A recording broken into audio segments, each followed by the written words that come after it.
Polda Metro Jaya juga melibatkan PPATK untuk memblokir ribuan rekening dan 47 akun e-commerce. 390 gram emas dan sejumlah barang bukti lainnya. Assalamualaikum warahmatullahi wabarakatuh. Salam sejahtera bagi kita semua. Shalom, Om Swastiastu, Namo Buddhaya, dan salam kebajikan. Selamat datang di podcast yang berjudul Berawal dari Judi, Berujung Jeruji. Dengan saya di sini, dengan rekan-rekan saya akan membahas topik seputar judi online yang sedang marak pada akhir belakangan ini. Siapa sangka dari permainan yang terlihat sepele dapat merenggut kebebasan, kepercayaan hingga masa depan banyak orang. Awalnya sih memang coba-coba, namun akhirnya terperangkap dan berakhir di jeruji besi. Seperti yang kita ketahui bahwa sebelum judi online marak pada saat ini, perjudian itu memang sudah sering terjadi di masyarakat, seperti judi sabung ayam, kartu poker, dam batu, dan lain sebagainya. Nah, dari yang beberapa telah kami rangkum nih, terdapat beberapa faktor mengapa seseorang sulit terlepas dari judi online. Yang pertama itu ada faktor ekonomi. Sebagian orang berpendapat bahwa judi dapat menjadi jalan cepat nih untuk mendapatkan akses uang, apalagi bagi mereka yang terhimpit kondisi finansial. Kemudian ada faktor psikologi, ada faktor lingkungan sosial serta keluarga. Nah, baik, langsung saja tanpa berlama-lama, ada 3 narasumber kita di sini. Kita akan membahas topik yang pertama, yaitu tentang apa sih dampak-dampak bagi orang yang kecanduan judi online.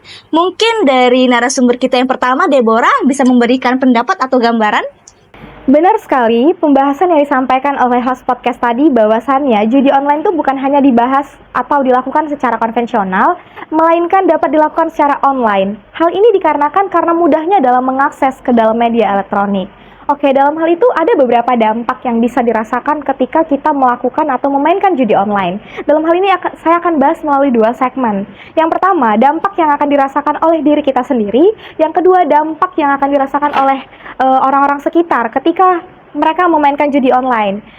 Namun dalam hal ini saya mengutip daripada artikel yang disampaikan oleh Dr. Sarah Johnson, seorang pakar adiksi dari Harvard Medical School, yang mengatakan ketika orang yang kecanduan judi online itu akan terjadi stigma-stigma atau pikiran-pikiran yang bakal menimbulkan datangnya zat-zat adiktif dalam tubuhnya, bahkan dalam kondisi psikologi seseorang.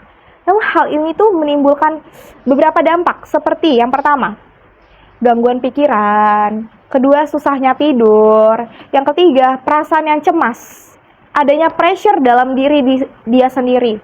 Dan yang terakhir, yang sering kita perhatikan adalah, yaitu tadi, mood swing ya, yang sering kita lihat di kalangan masyarakat seperti itu. Nah, betul sekali. Makanya nih, aku sering perhatikan perilaku mahasiswa-mahasiswa laki-laki jika sudah kalah itu pasti aneh banget perilakunya. Nah, bener banget tuh, Sa. Bukan cuma di kalangan mahasiswa atau remaja saja. Bahkan terkait dengan judi online ini, sering sekali terjadi dari mulai anak kecil, remaja, bahkan sampai orang tua. Aneh banget kan? Oke, kemudian saya mau mengamini ya, apa yang disampaikan oleh data dari Asosiasi Psikiatri Amerika, menunjukkan data bahwa ketika orang yang suka melakukan judi, hal itu juga bakalan terpressure dalam dirinya bunuh diri. Parah kan? Kenapa ya? Karena beliau mengatakan bahwasannya latar belakangnya itu karena hutang yang menumpuk, kehilangan tabungan, menjual aset, bahkan yang paling sadisnya adalah mereka tuh suka banget meminjam uang secara ilegal, jadi mereka nggak tahu tuh cara bayarnya gimana, sehingga itu yang menimbulkan pressure dalam dirinya, seperti itu. Nah, bener banget teman-teman. Bahkan ada yang dari aku baca nih ya, perkataan seorang dokter spesialis kesehatan jiwa yang merupakan lulusan dari Universitas Indonesia, yaitu Dr. Adi Wibowo Nur Hidayat, mengatakan bahwa seseorang yang sulit lepas dari kecanduan perjudian itu karena terjadi diregulasi di bagian otaknya, teman-teman. Oh, kalau gitu menurut kamu, Deborah, ada nggak ya pengaruh dari judi online ini terhadap pelaku, kaitannya itu terkait dari hubungan sosial dari pelaku dengan lingkungan sekitarnya? Tentu benar saja, Dita. Pengaruh dari ketika seseorang melakukan perjudian online itu banyak sekali.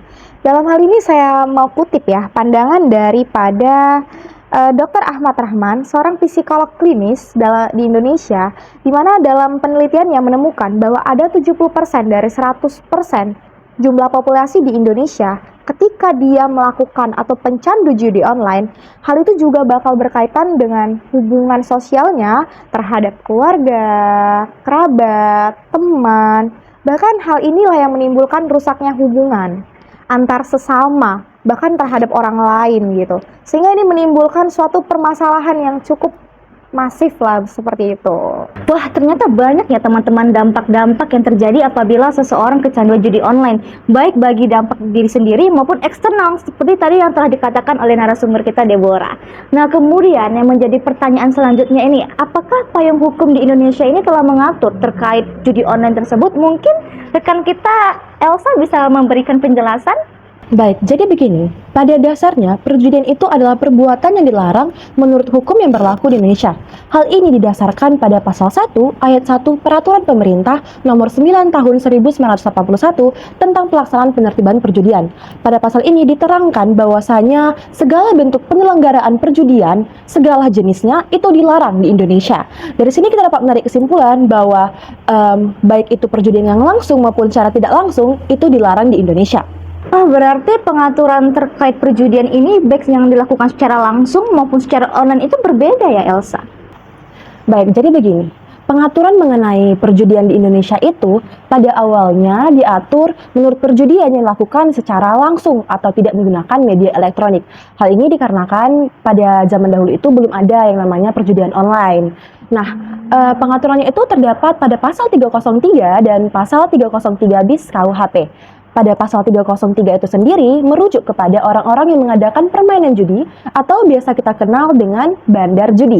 Nah, pada pasal 303 ini dijelaskan bahwasanya orang yang menawarkan, memberikan kesempatan untuk melakukan permainan judi atau menjadikannya sebagai mata pencaharian ataupun menawarkan memberikan kesempatan kepada khalayak umum dan untuk masuk ke dalam perusahaan itu dapat dikenakan pidana penjara paling lama 10 tahun atau pidana denda paling banyak 25 juta, seperti itu. Baik, untuk selanjutnya pada pasal 303 bis sendiri itu ditujukan kepada orang-orang yang ikut untuk melakukan permainan judi yang sebelumnya telah diatur dalam pasal 303. Nah, orang-orang yang melakukan permainan judi di kasino, di jalan ramai, di tempat-tempat umum itu dapat dikenakan pidana penjara paling lama 4 tahun atau maksimal pidana denda paling banyak 10 juta.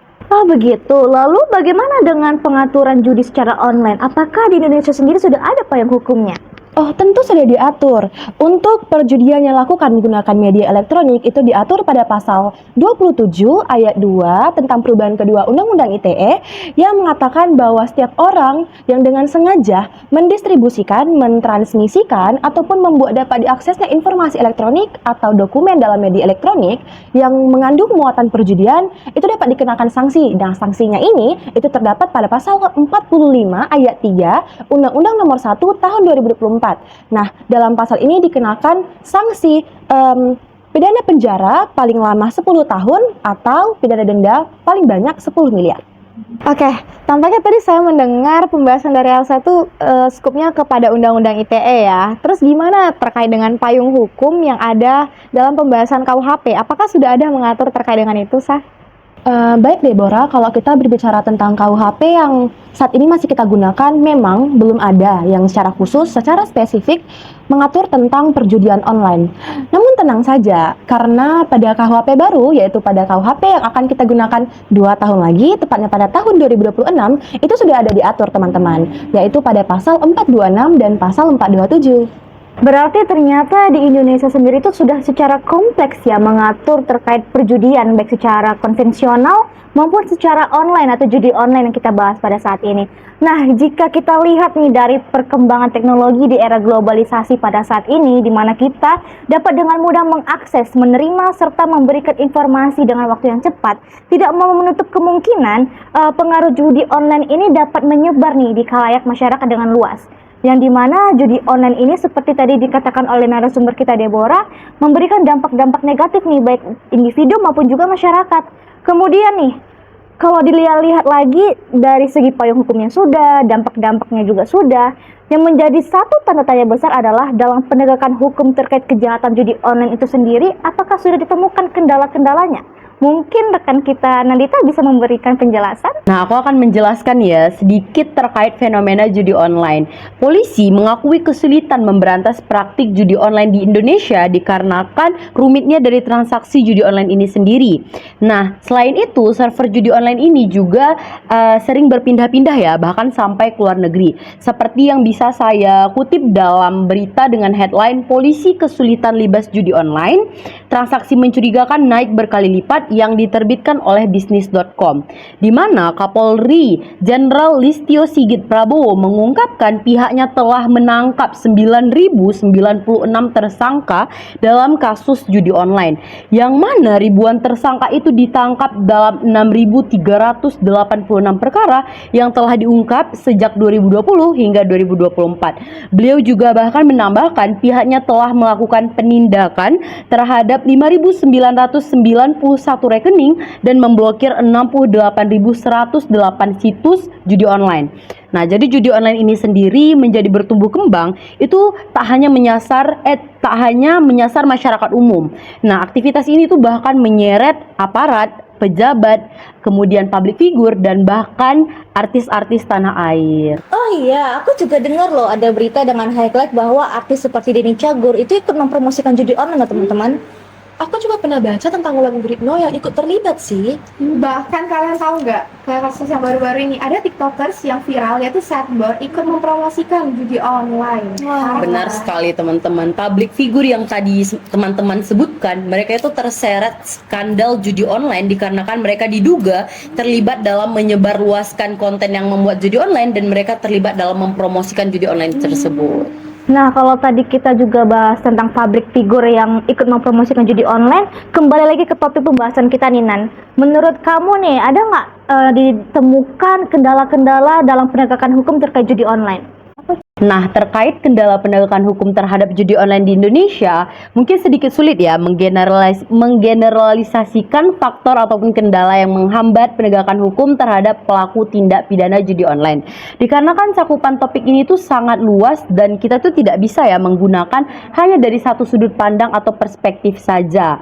Nah, namun terdapat beberapa faktor yang berperan besar seperti yang bisa saya kutip di dalam jurnal yang berjudul Penegakan Hukum Terhadap Pelaku Tindak Pidana Judi Online, yang mana jurnal ini melakukan studi kasus di wilayah hukum kepolisian daerah Jawa Timur. Nah, setidaknya dijelaskan bahwa ada 5 faktor yang mempengaruhi penegakan hukum.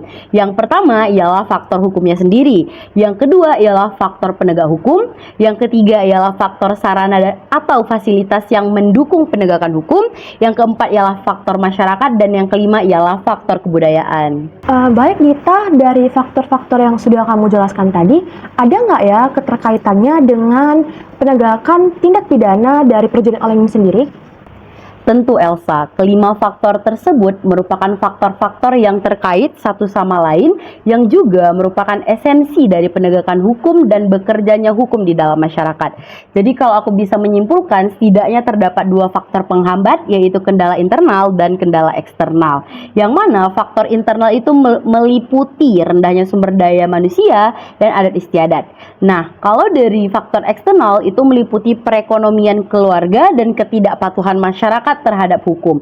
Jadi begitulah teman-teman. Berarti dari yang dapat disimpulkan nih dari perkataan rekan kita Nandita bahwa sebenarnya untuk meningkatkan efektivitas penegakan hukum itu perlu dukungan dari semua pihak nih. Kemudian dari segi hambatan-hambatan tadi menunjukkan adanya strategi yang komprehensif untuk meningkatkan bagaimana penegakan hukum di Indonesia menangani dalam kejahatan judi online. Kemudian perlu kita reminder teman-teman bahwa sebenarnya kejahatan judi online ini merupakan masalah yang serius. Tidak hanya bagi individu maupun keluarga, juga orang-orang di sekitar kita. Kemudian dengan melakukan edukasi dukungan sosial, dan juga kita harus lebih peka sebenarnya terhadap isu-isu seperti ini, dapat mengambil satu langkah maju untuk melakukan perubahan yang berarti. Terima kasih telah mendengarkan podcast hukum kami. Semoga apa yang kami bahas terkait judi online dapat bermanfaat bagi kita semua, khususnya bagi Anda yang mendengarkan. Ingatlah untuk selalu menjaga kesehatan dan kesejahteraan Anda. Terima kasih dan sampai jumpa.